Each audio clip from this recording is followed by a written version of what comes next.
Hi friends, welcome back to my YouTube channel Radhika Radha. ಇನ್ನು ಯಾರೆಲ್ಲ ನನ್ನ ಚಾನಲ್ಗೆ ಸಬ್ಸ್ಕ್ರೈಬ್ ಮಾಡ್ಕೊಂಡಿಲ್ಲ, ಪ್ಲೀಸ್ ಸಬ್ಸ್ಕ್ರೈಬ್ ಮಾಡ್ಕೊಳ್ಳಿ, ಹಾಗೆ ಸಪೋರ್ಟ್ ಮಾಡಿ.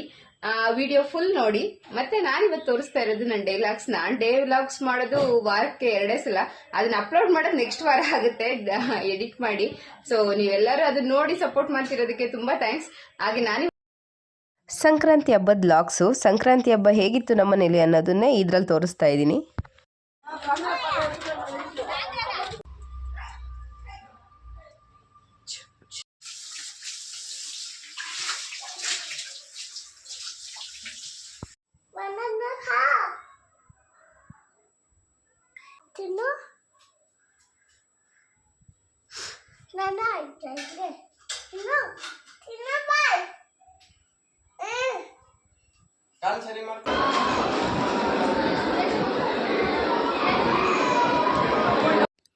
ನಾನಿವತ್ತು ರಾತ್ರಿ 12 ಗಂಟೆಯಿಂದ ವಿಡಿಯೋ ಸ್ಟಾರ್ಟ್ ಮಾಡ್ತಾ ಇದ್ದೀನಿ. ಯಾಕಂದರೆ ಅವತ್ತೆಲ್ಲರೂ ಲೈವ್ 12 ಗಂಟೆಗೆ ಮುಗೀತು. ಅದಾದಮೇಲೆ ಲೈವ್ನಲ್ಲಿ ನನ್ನ ಮಗನಿಗೆ ಎಲ್ಲರೂ ಹೇಳ್ತಾಯಿದ್ರು ಐಸ್ ಕ್ರೀಮ್ ಕೊಡಿಸ್ತೀನಿ ಅಂತ. ವಿಶಾಲ್ ಬ್ರೋ ಅನಿಸುತ್ತೆ. ಅದಾದಮೇಲೆ ಅವ್ನು ಬಿಟ್ಟೇ ಇಲ್ಲ, ಐಸ್ ಕ್ರೀಮ್ ಬೇಕಮ್ಮ ಅಂದ್ಬಿಟ್ಟು. ಸೊ ಕೊನೆಗೆ ಆರ್ಡರ್ ಮಾಡಿ 12 ಗಂಟೆಗೆ ತಿಂದಿದ್ದಾಯಿತು 3 ಜನನೂ ಐಸ್ ಕ್ರೀಮ್ನ. ನನಗೂ ನನ್ನ ಮಗನಿಗೂ ಐಸ್ ಕ್ರೀಮ್ ಅಂದರೆ ತುಂಬ ಫೇವ್ರೆಟ್ಟು. ಅದಾದಮೇಲೆ ಮಾರ್ನಿಂಗ್ ನನ್ನ ಫ್ರೆಂಡ್ ಹಲ್ವಾ ಮಾಡಿದ್ಲು ಅನಿಸುತ್ತೆ, ತೊಗೊಬಂದು ಚಿಂಟುಗೆ ತಿನ್ನಿಸ್ತಾ ಇದ್ಲು. ಅವ್ನು ಸ್ಕೂಲಿಗೆ ರೆಡಿ ಮಾಡ್ತಾಯಿದ್ದೆ, ಹಂಗೆ ಅವ್ರ ಮಗನ ಕರ್ಕೊಬಂದಿದ್ರು. ಸೊ ಅವರೇ ಹಲ್ವಾ ತಿನ್ನಿಸಿ ಮಾಡಿದ್ರು. ಅದಾದಮೇಲೆ ನಾನಿವತ್ತು ಪಾಸ್ತಾ ಮಾಡೋಣ ಅಂತ ಅಂದ್ಬಿಟ್ಟು ಪಾಸ್ತಾ ಮಾಡೋದಕ್ಕೆಲ್ಲ ರೆಡಿ ಮಾಡಿದ್ದೆ. ನನಗಂತೂ ಪಾಸ್ತಾ ಅಂದರೆ ತುಂಬ ಇಷ್ಟ. ವಿತೌಟ್ ಸಾಸ್ ಕೂಡ ಮಾಡ್ತೀನಿ ಮತ್ತು ವಿತ್ ಸಾಸ್ ಕೂಡ ಮಾಡ್ತೀನಿ. ಸೊ 2 ಪಾಸ್ತಾನೂ ಚೆನ್ನಾಗೇ ಇರುತ್ತೆ. ಪಾಸ್ತಾ ಹೇಗೆ ಮಾಡಿದ್ರೂ ನೀವು ಚೆನ್ನಾಗೇ ಬರುತ್ತೆ. ನನಗಂತೂ ಪಾಸ್ತಾ ಅಂದರೆ ತುಂಬ ಫೇವ್ರೆಟ್ಟು. ನಾನು ಇದಕ್ಕೆ ಟೊಮೊಟೊ, ಈರುಳ್ಳಿ ಮತ್ತು ಮೆಣಸಿನ್ಕಾಯಿ ಅದನ್ನೆಲ್ಲ ಹಾಕ್ಕೊಂಡು ಸ್ವಲ್ಪ ಲಾಸ್ಟಿಗೆ ಟೊಮೊಟೊ ಹಾಕ್ಕೊಂಡು ಫುಲ್ ಟೊಮೊಟೊ ಸ್ಮ್ಯಾಶ್ ಆಗೋವರೆಗೂ ಫ್ರೈ ಮಾಡ್ಕೋಬೇಕು. ಸ್ವಲ್ಪ ನೀವು ಉಪ್ಪು ಹಾಕಿದ್ರೆ ಆಲ್ಮೋಸ್ಟ್ ಟೊಮೊಟೊ ಬೇಗನೆ ಸ್ಮ್ಯಾಶ್ ಆಗಿಬಿಡುತ್ತೆ. ನಾನು ನೆಕ್ಸ್ಟ್ ಅದಕ್ಕೆ ಗರಂ ಮಸಾಲ ಮತ್ತು ಮ್ಯಾಗಿ ಮಸಾಲ ಮತ್ತು ಸ್ವಲ್ಪ ಚಿಕನ್ ಮಸಾಲ ಹಾಕ್ತೀನಿ. ಅಂದರೆ ಸ್ವಲ್ಪ ಹಾಕ್ತೀನಿ, ಜಾಸ್ತಿ ಹಾಕಲ್ಲ. ಮ್ಯಾಗಿ ಮಸಾಲ ನೀವು ಎಷ್ಟು ಹಾಕಿದ್ರೂ ಚೆನ್ನಾಗೇ ಇರುತ್ತೆ. ನೀವು ಪಾಸ್ತಾ ಸಾಸ್ ಹಾಕಿಲ್ಲ ಅಂದರೆ ಅದಕ್ಕೆ ಟೇಸ್ಟ್ ಕೊಡೋದೇ ಮ್ಯಾಗಿ ಮಸಾಲ. ಸೊ ನಾನು ಮ್ಯಾಗಿ ಮಸಾಲಾನ ತುಂಬ 3-4 ಪ್ಯಾಕೆಟ್ ಹಾಕ್ತೆ ಅನಿಸುತ್ತೆ. ನಾನು ಸ್ವಲ್ಪ ಜಾಸ್ತಿ ಮಾಡಿದ್ದೆ. ನನ್ನ ಫ್ರೆಂಡ್ ಎಲ್ಲ ಬಂದಿದ್ದರು. ಸೊ ಎಲ್ಲರಿಗೂ ಸೇರ್ ಮಾಡಿದ್ದೀನಿ ಅಂತ ಅಂದ್ಬಿಟ್ಟು ಜಾಸ್ತಿ ಪಾಸ್ತಾ ಮಾಡಿಬಿಟ್ಟೆ. ಮತ್ತು ಬಾಣಲಿ ಮಾತ್ರ ಚಿಕ್ಕದಿಟ್ಟಿದ್ದೆ, ಅದೇ ಪ್ರಾಬ್ಲಮ್ ಆಗಿದ್ದು. ಆದರೂ ಆಯಿತು ಹೇಗೋ. ಬಟ್ ಟೇಸ್ಟ್ ಅಂತೂ ತುಂಬ ಚೆನ್ನಾಗಿತ್ತು. ನೀವು ಇದೇ ಥರ ಮಾಡ್ಕೊಂಡು ತಿಂದ್ರೂ ತಿನ್ಬೋದು. ಇಲ್ಲಾಂದರೆ ಪಾಸ್ತಾ ಸಾಸ್ ಹಾಕ್ಕೊಂಡು ಮಾಡ್ಕೊಂಡು ತಿಂದ್ರೂ ಕೂಡ ಚೆನ್ನಾಗಿರುತ್ತೆ. ಪಿಜ್ಜಾ ಪಾಸ್ತಾ ಸಾಸ್ ಅಂತ ಬರುತ್ತೆ, ಅದನ್ನು ಹಾಕ್ಕೊಂಡು ಮಾಡಿದ್ರೂ ತುಂಬ ಚೆನ್ನಾಗಿರುತ್ತೆ. ನೀವು ಪಾಸ್ತಾ ಹೇಗೆ ಮಾಡ್ಕೊಂಡು ತಿಂದರೂ ಚೆನ್ನಾಗಿರುತ್ತೆ, ಪಾಸ್ತಾ ಇಷ್ಟಪಡೋರು ಮಾತ್ರ. ಅದಾದಮೇಲೆ ನಾನು ಬೇರೆ ಕಡೆ ಪಾಸ್ತಾನ ಬೇಯಿಸಿಟ್ಟಿದ್ದೆ ಮುಂಚೆನೇ. ಸ್ವಲ್ಪ ನೀರು ಆಯಿಲು ಹಾಕ್ಬಿಟ್ಟು ಸ್ವಲ್ಪ ಉಪ್ಪು ಹಾಕ್ಬಿಟ್ಟು ಪಾಸ್ತಾನ ಬೇಯಿಸಬೇಕು. ತುಂಬ ಬೇಯಿಸ್ಕೋಬಾರ್ದು, ಸ್ವಲ್ಪ ಅದು ಹೂವಿನ ಥರ ಉಡುಡಿಯಾಗಿ ಬರಬೇಕು, ಆ ಥರ ಬೇಯಿಸ್ಕೊಂಡು ನಾನು ಆರಾಕ್ಬಿಟ್ಟು ಇಟ್ಟಿದ್ದೆ. ಅದಾದಮೇಲೆ ಹಾಕ್ಕೊಂಡೆ. ನಾನು ಆದ್ರೂ ಜಾಸ್ತಿ ಮಾಡಿದ್ರಿಂದ ಎಲ್ಲದು ಚಿಕ್ಕದ್ರಲ್ಲೇ ಆರಾಕಿದ್ರಿಂದ ಎಲ್ಲ ಒಂಥರ ಇದಾಗ್ತಾಯಿತ್ತು. ಬಟ್ ನೀವು ಸ್ವಲ್ಪ ದೊಡ್ಡ ಪಾತ್ರೆಯಲ್ಲಿ ನೀಟಾಗಿ ನೀರೆಲ್ಲ ಬಸ್ಬಿಟ್ಟು ಹಾಕಿದ್ರೆ ಅದು ತುಂಬ ಚೆನ್ನಾಗಿ ಬಿಡಿಯಾಗಿ ಬರುತ್ತೆ, ಒಂದಕ್ಕೊಂದು ಅಂಟ್ಕೊಳ್ಳೋದಿಲ್ಲ.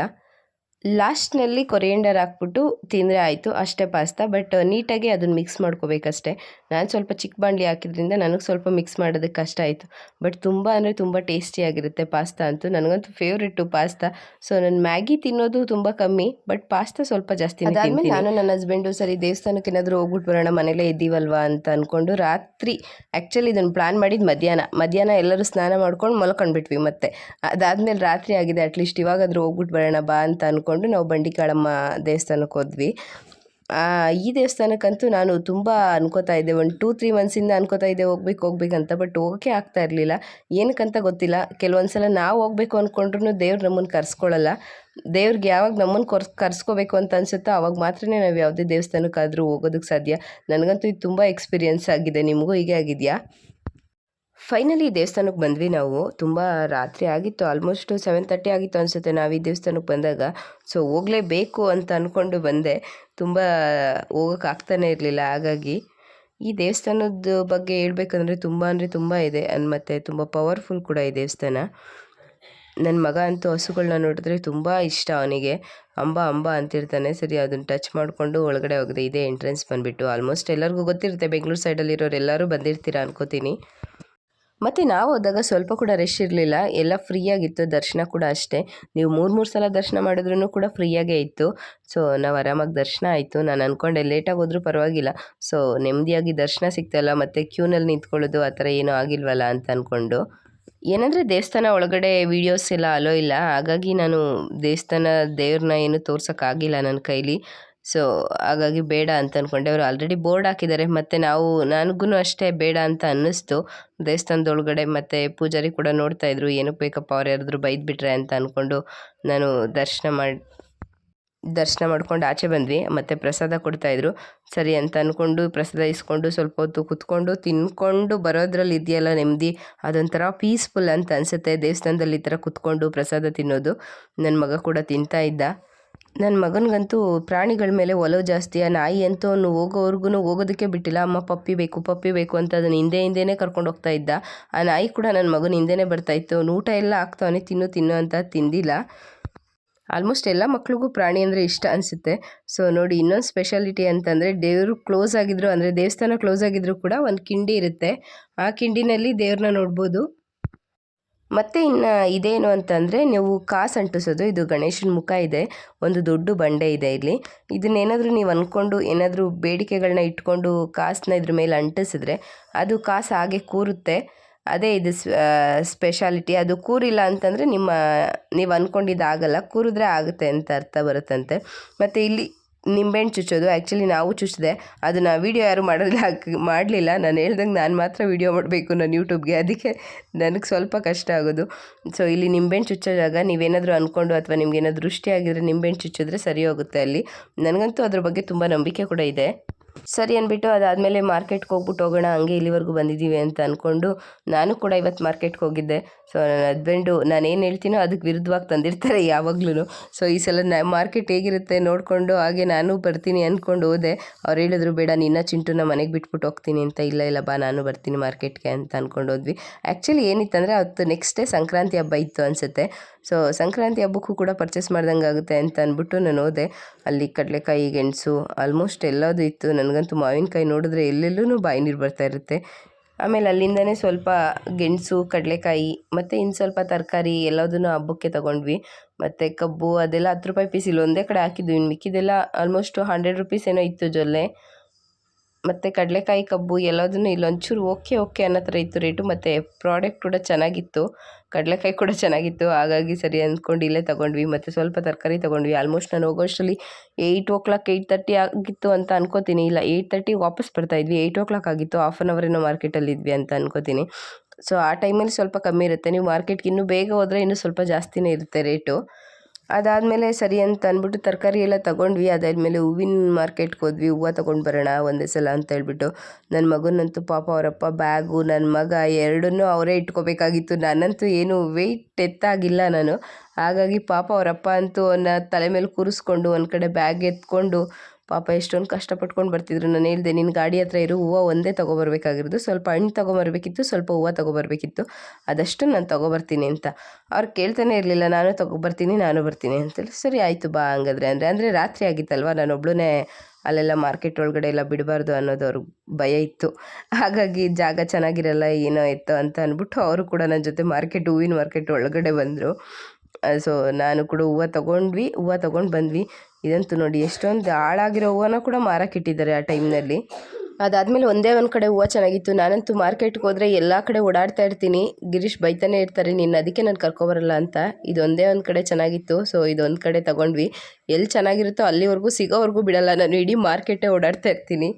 ಅದು ರಾತ್ರಿ ಬೇರೆ ಆಗಿತ್ತು. ಗಿರೀಶ್ ಅವ್ರಿಗೆ ಭಯ ಕೂಡ ಆಗ್ತಾಯಿತ್ತು, ಈ ಟೈಮ್ನಲ್ಲಿ ಕರ್ಕೊಬರ್ಬಾರ್ದು, ಯಾವ ಟೈಮ್ನಲ್ಲಿ ಏನಿರುತ್ತೋ ಏನೋ ಹೆಚ್ಚು ಕಮ್ಮಿ ಆಗುತ್ತೆ ಅಂತ ಹೇಳ್ಬಿಟ್ಟು ಅವ್ರು ಭಯಪಡ್ತಾಯಿದ್ರು, ಯಾವ್ಯಾವ ಜಾಗದಲ್ಲಿ ಏನಿರುತ್ತೋ ಅಂತ.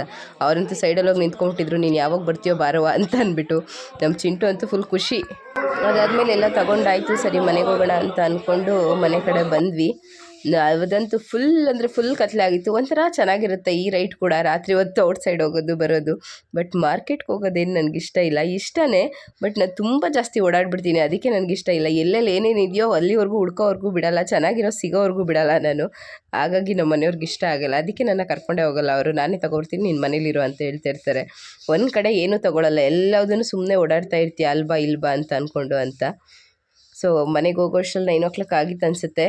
ಅದಾದಮೇಲೆ ನಮ್ಮ ಅತ್ತೆನ ಅವ್ರ ಫ್ಯಾಮಿಲಿಯವ್ರು ಯಾರೋ ಬಂದು ಕರ್ಕೊಂಡೋದ್ರು. ಅವ್ರ ಊರ ಕಡೆನೂ ಕೂಡ ಹಬ್ಬ ಇತ್ತಂತೆ, ಸಂಕ್ರಾಂತಿ ಹಬ್ಬ. ಅದು ಇವತ್ತೇ ಸ್ಟಾರ್ಟ್ ಅಂದ್ಬಿಟ್ಟು ಅವ್ರ ಊಟಕ್ಕೆ ಅಂತ ಅಂದ್ಬಿಟ್ಟು ಕರ್ಕೊಂಡೋದ್ರು.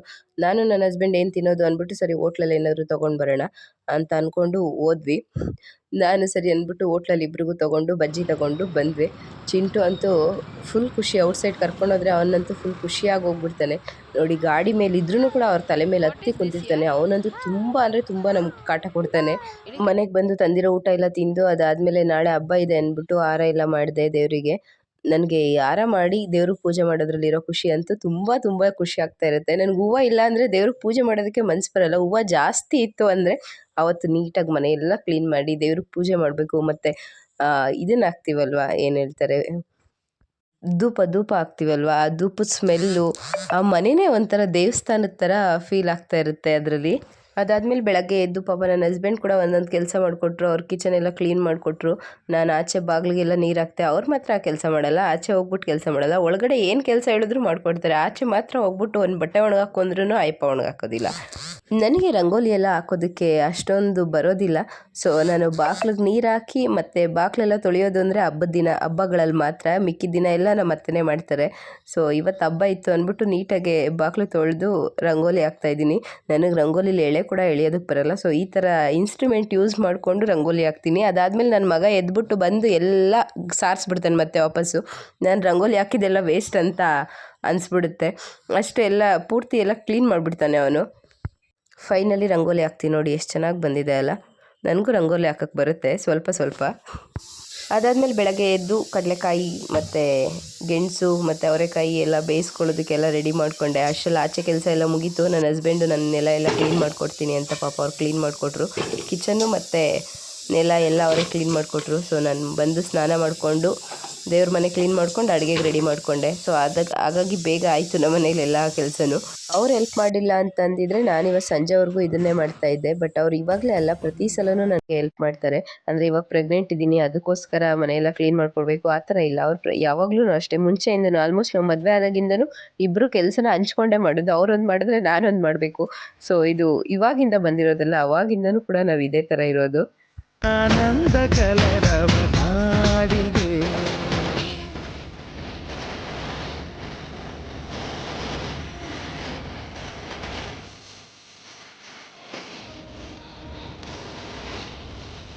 ನಮ್ಮದು ದೇವ್ರ ಮನೆ ದೊಡ್ಡದಾಗಿದ್ರೂ ಕೆಳಗಡೆ ದೇವ್ರುಗಳ್ನ ಇಡೋಕ್ಕಾಗಲ್ಲ. ನನ್ನ ಮಗ ಎಲ್ಲ ತೊಗೊಂಡು ಆಟ ಆಡೋಕ್ಕೆ ಕೂತ್ಕೊಬಿಡ್ತಾನೆ ದೇವ್ರುಗಳ ಜೊತೆ. ಹಾಗಾಗಿ ಆ ಸ್ಪೇಸ್ನ ನಾನು ಯೂಸ್ ಮಾಡ್ಕೋತಾ ಇಲ್ಲ. ಅವ್ನು ದೊಡ್ಡವನಾದ್ಮೇಲೆ ಯೂಸ್ ಮಾಡ್ಕೊಳ್ಳೋಣ ಅಂತ ಬಿಟ್ಟಿದ್ದೀನಿ. ಮತ್ತು ಇವತ್ತು ನನಗೆ ಆಫೀಸ್ ಇತ್ತು. ನಿನ್ನೆ ರಜೆ ಕೊಟ್ಟಿದ್ರು, 2 ದಿನ ರಜೆ ಇತ್ತು ಅಂದ್ಬಿಟ್ಟು ನನ್ನ ಫ್ರೆಂಡ್ ಹುಣ್ಸೆಹಣ್ಣು ಮಾಡ್ಕೊಂಬಂದಿದ್ಲು, ಕುಟ್ಟು ಹುಣ್ಸೆಹಣ್ಣು. ನಾನೇ ಹೇಳಿದ್ದೆ ನಂಗೆ ತಿನ್ಬೇಕು ಅನ್ನಿಸ್ತಿದೆ ಅಂತ. ಎಷ್ಟು ಚೆನ್ನಾಗಿ ಮಾಡ್ಕೊಂಬಂದಿದ್ಲು ಗೊತ್ತಾ, ಬಾಯಲ್ಲಿ ನೀರು ಬರ್ತಿತ್ತು. ಅದಾದಮೇಲೆ ಈವ್ನಿಂಗ್ ಮನೆಗೆ ಬರಬೇಕಾದ್ರೆ ಅವಳು ಹೇಳಿದ್ದು, ಸರಿ ಬಾಗ್ ಬರ್ಗರ್ ತಿನ್ಕೊಂಡು ಹೋಗೋಣ ಅಂದ್ಬಿಟ್ಟು. ಯಾಕಂದರೆ ಬರ್ಗರ್ ಕಿಂಗ್ನಲ್ಲಿ ಆಫರ್ ಬಿಟ್ಟಿರ್ತಾರೆ ಈ ಟೈಮ್ನಲ್ಲಿ. ಬಿಟ್ಟಿದ್ದಾರೆ ಆಲ್ಮೋಸ್ಟ್ ತುಂಬ ದಿನದಿಂದ ಈ ಆಫರ್ ನಡೀತಿದೆ. ಸೊ 99 ರುಪೀಸ್ಗೆ 2 ಏನೋ ಕೊಡ್ತಾರೆ.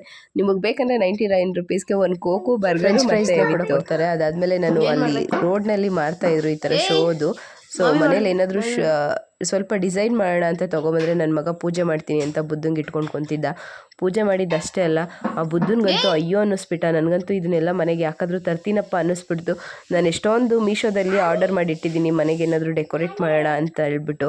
ನಾವಂತೂ ಈ ಮನೆ ತೊಗೊಂಡ್ಮೇಲೆ ನಾನೇನು ಡೆಕೋರೇಟ್ ಮಾಡಿಲ್ಲ. ಮನೇನ ಸ್ವಲ್ಪನೂ ನೀಟಾಗೆ ಅಷ್ಟೊಂದೆಲ್ಲ ಅಟ್ರಾಕ್ಟಿವ್ ಆಗಿ ಕಾಣಿಸೋದೇ ಇಲ್ಲ ನಮ್ಮ ಮನೆ.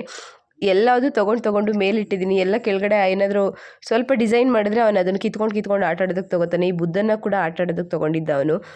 ಬನಾನನ ತಿನ್ನು ಅಂತ ಆ ಬುದ್ಧನಿಗೆ ಹಿಂಸೆ ಮಾಡ್ತಾವನೆ ಗೊತ್ತಾ. ಕೊನೆಗೂ ಮಲ್ಕೊಳ್ಳೋ ಪ್ಲೇಸ್ ಕೂಡ ಇದನ್ನು ತೊಗೊಂಡೋಗಿದ್ದ.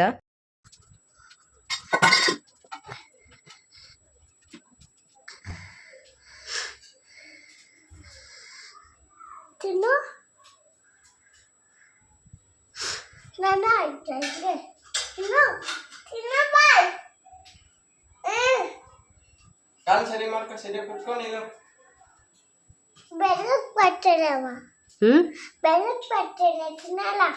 ತಿನ್ನಲ್ಲ ಅಂತ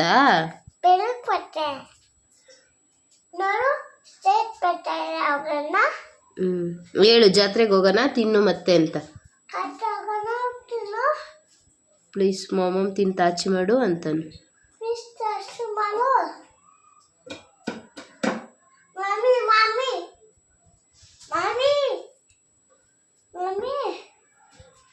Mommy.